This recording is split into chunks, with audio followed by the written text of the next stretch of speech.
നമസ്കാരം. രാമായണത്തിലും മഹാഭാരതത്തിലും അത്യന്തം ആദരവോടെ പരാമർശിക്കപ്പെടുന്ന ലോകത്തിലെ തന്നെ ആദ്യത്തെ സർവകലാശാലകളിലൊന്നായ തക്ഷശില, ചാണക്യന്റെ പാദസ്പർശമേറ്റ മണ്ണ്, പാണിനിയുടെ വ്യാകരണത്തിന് വേദിയൊരുക്കിയ മണ്ണ്, കൗടില്യന്റെ അർത്ഥശാസ്ത്രത്തിലൂടെ രാഷ്ട്രമീമാംസയുടെ ബാലപാഠങ്ങൾ ലോകത്തിന് പകർന്നു നൽകിയ ആദ്യ ആ മഹാവിജ്ഞാന കേന്ദ്രമിന്ന് വലിയൊരു ഭീഷണി നേരിടുകയാണ്. പാകിസ്ഥാൻ എന്ന രാജ്യത്തിൻ്റെ വടക്കൻ പഞ്ചാബിൽ സിന്ധു നദീതീരത്ത് സ്ഥിതി ചെയ്യുന്ന ഈ വിജ്ഞാന സൗധം ഇന്ന് ഒരു സാംസ്കാരിക അധിനിവേശത്തിൻ്റെ ഇരയായിക്കൊണ്ടിരിക്കുകയാണ്. പാകിസ്ഥാൻ പുനർനിർമ്മാണം നടത്തുന്നു എന്ന വ്യാജേന അവിടെ നടത്തുന്നത് വെറുമൊരു അറ്റകുറ്റപ്പണിയല്ല, ഭാരതത്തിൻ്റെ ചരിത്രത്തെയും നമ്മുടെ പൂർവികരുടെ അടയാളങ്ങളെയും ലോക ഭൂപടത്തിൽ നിന്ന് തന്നെ മായ്ച്ചു കളയാൻ പാകിസ്ഥാൻ നടത്തുന്ന ഗൂഢമായ ഒരു ശ്രമം കൂടിയാണിത്. സിമെന്റും കോൺക്രീറ്റും ഉപയോഗിച്ച് ചരിത്രത്തെ കുഴിച്ചുമൂടുന്ന ഈ ക്രൂരതയ്ക്ക് പിന്നിൽ ഒരു വലിയ സാംസ്കാരിക വംശഹത്യയുടെ ലക്ഷ്യമുണ്ട്. BC 1000 തന്നെ രൂപപ്പെട്ട തക്ഷശില അക്കാലത്ത് ഗാന്ധാര ദേശത്തിന്റെ അഭിമാനമായിരുന്നു. ലോകത്തിന്റെ നാനാഭാഗത്തു നിന്നും അറിവ് തേടി വിദ്യാർത്ഥികൾ ഇവിടെ എത്തിയിരുന്നു. എന്നാൽ ഇന്ന് പാകിസ്ഥാൻ സർക്കാർ ഇവിടം കൈകാര്യം ചെയ്യുന്നത് ഒരു ചരിത്ര സ്മാരകം എന്ന നിലയിലല്ല, തങ്ങളുടെ ഇസ്ലാമിക അജണ്ടകൾക്ക് തടസ്സമായി നിൽക്കുന്ന ഒരു അന്യമത അവശിഷ്ടമായാണ്. ഇന്നലെ വരെ ഇസ്ലാമിക അധിനിവേശത്തിൻ്റെയും മുഹമ്മദ് ബിൻ കാസിമിൻ്റെയും മാത്രം വക്താക്കളായിരുന്ന പാകിസ്ഥാൻ ഇന്ന് പെട്ടെന്നൊരു സുപ്രഭാതത്തിൽ തങ്ങളുടെ മുൻഗാമികളെ തേടിപ്പിടിക്കുകയാണ്. തക്ഷശിലയിലെ കല്ലുകളിൽ കോൺക്രീറ്റ് പൂശുന്നതിനോടൊപ്പം തന്നെ ലോകമാദരിക്കുന്ന സംസ്കൃത വ്യാകരണത്തിൻ്റെ പിതാവായ മഹർഷി പാണിനിയെയും കൗടില്യനെയും പോറസിനെയും തങ്ങളുടെ പൂർവികരായി ഉയർത്തിക്കാട്ടാൻ പാക് ഭരണകൂടം കാണിക്കുന്ന ഈ നാടകം തികച്ചും പരിഹാസ്യമാണ്.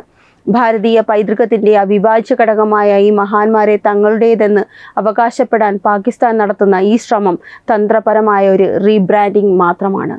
പാകിസ്ഥാൻ്റെ ദേശീയതയും മതപരമായ കടുംപിടുത്തങ്ങളിലൂടെ മാത്രം നിർവചിച്ചു പോന്ന ഇവർ ഇപ്പോൾ അന്താരാഷ്ട്ര വേദികളിൽ തങ്ങളുടെ പ്രതിച്ഛായ മിനുക്കാനായി ഭാരതത്തിൻ്റെ ചരിത്രത്തെ ഹൈജാക്ക് ചെയ്യാൻ ശ്രമിക്കുകയാണ്. നദീതട സംസ്കാരങ്ങളെ, ഇൻഡസ് വാലി സിവിലൈസേഷനെ തങ്ങളുടേതാക്കി മാറ്റി, തക്ഷശിലയെ തങ്ങളുടെ ടൂറിസം വരുമാനത്തിനുള്ള ഉപാധിയാക്കി മാറ്റി, പാശ്ചാത്യ രാജ്യങ്ങളിൽ നിന്ന് യുനെസ്കോയുടെ ഫണ്ട് കൈപ്പറ്റുക എന്നതാണ് ഈ പുനർനിർമ്മാണത്തിന് പിന്നിലെ യഥാർത്ഥ ലക്ഷ്യം. ഭാരതത്തിൻ്റെ അഖണ്ഡതയുടെയും ധർമ്മത്തിൻ്റെയും ഭാഗമായ പാണിനിയെയും തക്ഷശിലയെയും തങ്ങളുടെ ഇസ്ലാമിക ഭരണകൂടത്തിൻ്റെ വിഹിതമായി അവതരിപ്പിക്കുന്നത് ചരിത്രത്തോട് ചെയ്യുന്ന ഏറ്റവും വലിയ വഞ്ചനയാണ്.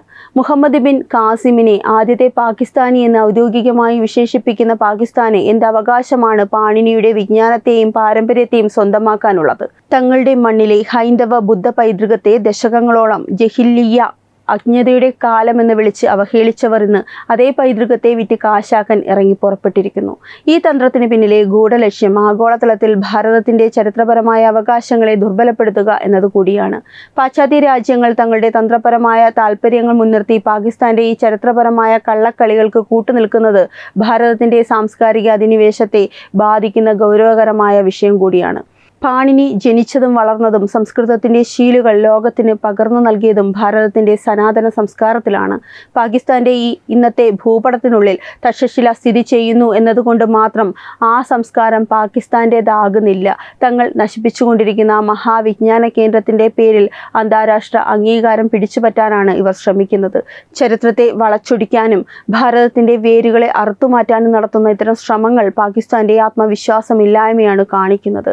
തങ്ങൾക്ക് സ്വന്തമായൊരു നാഗരിക പൈതൃകമില്ലാത്തത് കൊണ്ടാണ് ഭാരതത്തിൻ്റെ മഹത്തായ ചരിത്ര പുരുഷന്മാരെ തങ്ങളുടേതെന്ന് പറഞ്ഞ് അവകാശപ്പെടാൻ അവർ നെട്ടോട്ടമോടുന്നത്.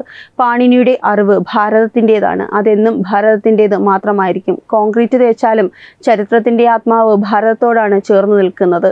അത് ഒരിക്കലും പാകിസ്ഥാൻ്റെ വ്യാജ അവകാശവാദങ്ങൾക്ക് തകർക്കാൻ കഴിയില്ല. മൊഹ്ര മുറാദുവിലും സിർക്കാപ്പിലും ഇന്ന് നടക്കുന്നത് ചരിത്രത്തിൻ്റെ കൊലപാതകമാണ്. പുരാതന ശിലകൾ ഇളക്കി മാറ്റി അതിന് പകരം ഗുണനിലവാരമില്ലാത്ത സിമെന്റ് തേച്ച് പിടിപ്പിക്കുന്നത് എന്തിനാണ്? പുരാവസ്തു ഗവേഷണത്തിൽ പ്രാമാണികതയാണ് ഏറ്റവും പ്രധാനം. പക്ഷേ പാകിസ്ഥാൻ ആ പവിത്രതയെ കച്ചവടവൽക്കരിക്കുകയാണ്. സിമെന്റ് തേച്ച് മിനുക്കിയെടുക്കുമ്പോൾ തക്ഷശിലയുടെ ആ പഴയ പ്രൗഢിയും തനിമയും നഷ്ടപ്പെടുന്നു. കല്ലുകൾക്ക് ശ്വസിക്കാൻ കഴിയാത്ത അവസ്ഥയുണ്ടാക്കി ഈർപ്പം തങ്ങി നിർത്തി അവ പൊടിഞ്ഞു പോകാൻ കാരണമാകുന്നു. പാകിസ്ഥാൻ മനഃപൂർവ്വമാണ് ഇതിന് അവസരമൊരുക്കുന്നത്. ഈ കല്ലുകൾക്ക് പോലും സംസാരിക്കാനുള്ളത് ആയിരക്കണക്കിന് വർഷത്തെ ഭാരതീയ പാരമ്പര്യത്തെക്കുറിച്ചാണ്. ആ ശബ്ദത്തെയാണ് സിമന്റ് കൊണ്ട് പാകിസ്ഥാൻ അടച്ചുവെക്കുന്നത്. എന്തുകൊണ്ടാണ് തക്ഷശില പാകിസ്ഥാൻ തിരഞ്ഞെടുത്തത് എന്നൊന്ന് നോക്കാം. അതിന് പിന്നിൽ വ്യക്തമായ ഒരു അജണ്ടയുണ്ട്. 1947 ശേഷം പാകിസ്ഥാൻ തങ്ങളുടെ മണ്ണിലെ ഹൈന്ദവ, ബുദ്ധ, ജൈന പൈതൃകങ്ങളെ ബോധപൂർവം അവഗണിച്ചു വരികയാണ്. തക്ഷശില ഒരു ഭൗതിക കേന്ദ്രമായിരുന്നില്ല, ഭാരതീയ പൈതൃകത്തിന്റെ പ്രതീകമായിരുന്നു. പാകിസ്ഥാൻ ഇന്ന് തങ്ങളുടെ ജനതയെ പഠിപ്പിക്കുന്നത് ഇസ്ലാമിന് മുൻപുള്ള ചരിത്രം തങ്ങളുടേതല്ല എന്നാണ്.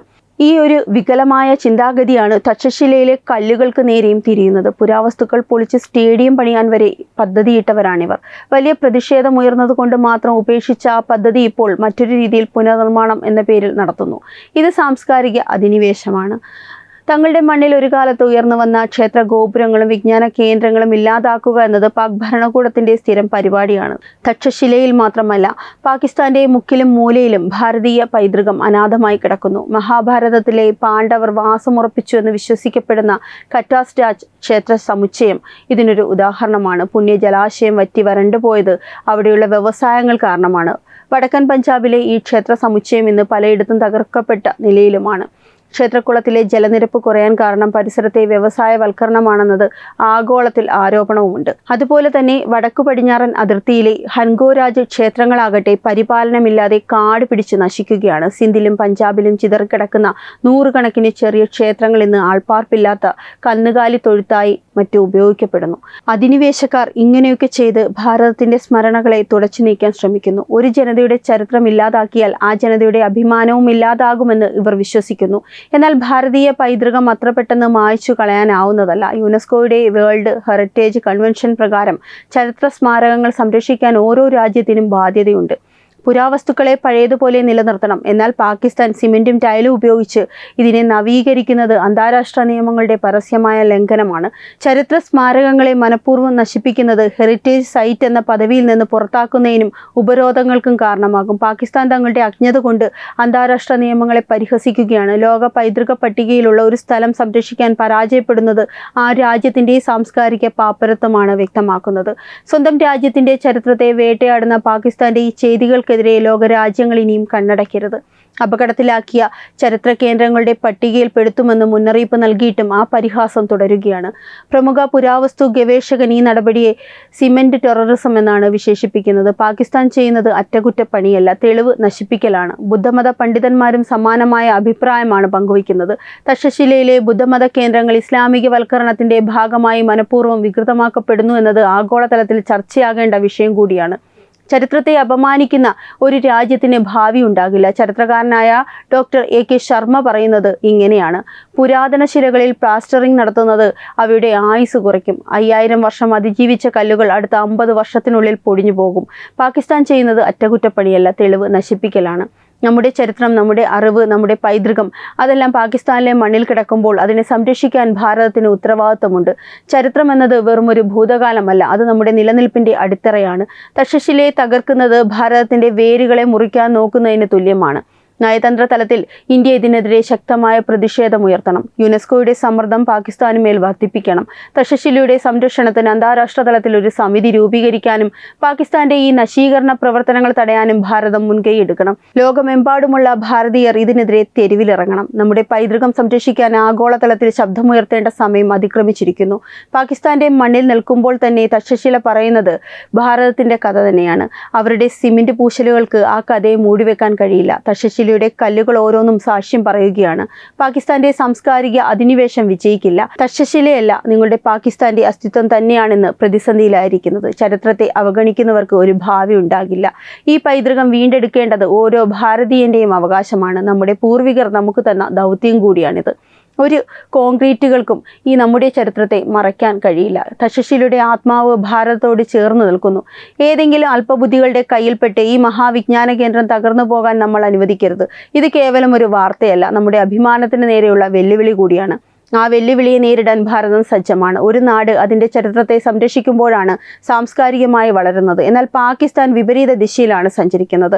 ആഗോളതലത്തിൽ ഭാരതീയർ ഒന്നിച്ചു നിൽക്കണം. തക്ഷശിലയുടെ ഓരോ കല്ലും നമുക്ക് വേണ്ടി നിലവിളിക്കുന്നുണ്ട്. ഭാരതത്തിൻ്റെ സംസ്കാരത്തെ തകർക്കാൻ അനുവദിക്കില്ല എന്ന ശക്തമായ പ്രഖ്യാപനം ലോകം കേൾക്കണം. ഇതൊരു വലിയ സാംസ്കാരിക പോരാട്ടത്തിന്റെ തുടക്കമാണ്. പാകിസ്ഥാനിലെ ഹൈന്ദവ സ്മാരകങ്ങളെ സംരക്ഷിക്കാൻ ഇന്ത്യയുടെ നയതന്ത്രത്തിലുള്ള ഇടപെടലുകൾ ഇനിയും ശക്തമാക്കണം. ഭാരതീയർക്ക് തങ്ങളുടെ വേരുകളെക്കുറിച്ച് കൃത്യമായ ധാരണയുണ്ട്. ആ വേരുകൾ തകർക്കാൻ നോക്കുന്നവർക്ക് ഭാരതം മറുപടി നൽകും. ചരിത്രത്തെ വികലമാക്കുന്ന പാകിസ്ഥാന്റെ ഓരോ നീക്കത്തെയും ഞങ്ങൾ നിരീക്ഷിക്കുന്നുമുണ്ട്. ഈ പോരാട്ടം വിജയം കാണുന്നതുവരെ നമ്മൾ പിന്മാറാൻ ഉദ്ദേശിക്കുന്നില്ല. തക്ഷശില എന്നും ഭാരതത്തിന്റെ അഭിമാനമാണ്. ആ അഭിമാനം തകർക്കാൻ പാകിസ്ഥാൻ കാണിക്കുന്ന ഈ കള്ളക്കളിക്ക് ലോകം മറുപടി നൽകും. യുനെസ്കോയുടെ അന്ത്യശാസനം പാകിസ്ഥാൻ അർഹിക്കുന്നതിലും മുകളിൽ ലഭിക്കേണ്ടതാണ്. ഭാരതം മാപ്പ് നൽകില്ല എന്നത് പാകിസ്ഥാൻ ഓർക്കുന്നത് നല്ലതാണ്. ഭാരതത്തിന്റെ മറുപടി ചിലപ്പോൾ പാകിസ്ഥാന് താങ്ങാവുന്നതിനും അപ്പുറമായിരിക്കും. തലമുറകളിലേക്ക് കൈമാറേണ്ട ഭാരതീയ വിജ്ഞാനത്തിന്റെ ഈ പ്രതീകം നമ്മൾ ഉറപ്പായും സംരക്ഷിക്കും. അതിനായി നാം ഓരോരുത്തരും ഒറ്റക്കെട്ടായി പ്രവർത്തിക്കണം. ഈ വാർത്തയെപ്പറ്റിയുള്ള നിങ്ങളുടെ അഭിപ്രായം കമന്റ് ചെയ്യൂ. വാർത്തകൾ വേഗത്തിൽ അറിയാനായി ചാനൽ സബ്സ്ക്രൈബ് ചെയ്യൂ. വെബ് ഡെസ്ക് തത്വമൈ ന്യൂസ്.